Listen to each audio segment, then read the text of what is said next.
ज्ञान से स्व परिवर्तन से विश्व परिवर्तन के उद्देश्य से जुड़ना क्यों जरूरी है? लोग यही सोचते हैं, ज्ञान के साथ कह रही हूँ, ज्ञान सहित। क्योंकि यदि आप इसको ज्ञान नहीं समझेंगे, ज्ञान परम आवश्यक है इस स्व परिवर्तन से विश्व परिवर्तन तक पहुंचने के लिए, है ना। तो ज्ञान नहीं होगा तो कभी भी हम स्व परिवर्तन, संस्कार परिवर्तन नहीं कर पाएंगे। तो इसका उद्देश्य इतना अति आवश्यक क्यों है? इससे जुड़ना या ये सेवा में लगना, स्व परिवर्तन से विश्व परिवर्तन भी एक परम सेवा है। और इस सेवा से जुड़ना क्यों जरूरी है? क्योंकि हमें समझना है कि ये आपका, मेरा, किसी का भी ये पहला जन्म नहीं है, ठीक है। हमारे अनंत जन्म हो चुके हैं और अनंत जन्मों के अशुभ कर्म जो है ना, वो जमा हुए हुए हैं।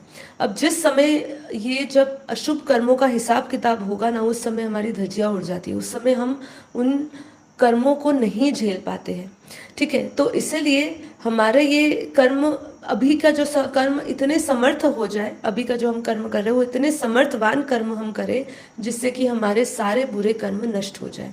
इसीलिए जरूरी है कि आत्मा से परमात्मा का ज्ञान लेना, आत्मज्ञान लेना, ब्रह्म ज्ञान लेना, स्व परिवर्तन से विश्व परिवर्तन के संकल्प से जुड़ना इसीलिए परम आवश्यक है, जिससे कि हम अपने सारे अशुभ कर्म खत्म करें, अपने पुराने जन्मों के संस्कारों को नष्ट करें और हम परम गति को प्राप्त हो। क्योंकि यदि देखिए, शास्त्र हमारी ये घोषणा करते हैं कि अगर आपने भगवत चिंतन नहीं किया, आत्मचिंतन नहीं किया, तो आपकी दुर्गति निश्चित है। क्योंकि देखिए, भगवत चिंतन नहीं होगा, परमात्मा चिंतन नहीं होगा, आत्मचिंतन परमात्मा चिंतन नहीं हुआ तो किसका चिंतन होगा? विषयों का चिंतन होगा। विषयों का चिंतन होगा तो विषयों की क्रियाओं में लगोगे, विषयों की क्रियाओं में लगोगे तो दुर्गति निश्चित है, ठीक है। तो बहुत जरूरी है कि हम अपने कर्मों को नष्ट कैसे करें, हमारी बुद्धि सत्कर्मों में कैसे लगे।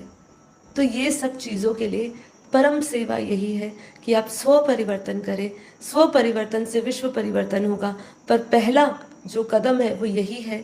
सबसे बड़ी सेवा अपनी से ही शुरू करिए, अपने से शुरू करिए। ये शरीर जो मिला, ये जो हमें अवसर मिला है मनुष्य जन्म का, ये बहुत ही विशेष मिला है।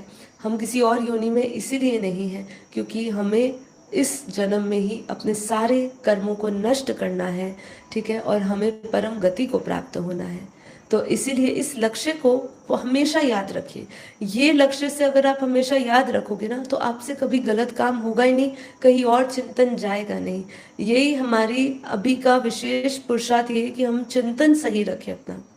चिंतन बिगड़ा, मन बिगड़ा, चिंतन बिगड़ा, बुद्धि बिगड़ी, सब कुछ बिगड़ा और आत्मा की शक्ति खत्म हो गई। तो यही हमारे लिए, हमारा जो है ये अभी का पुरुषार्थ है।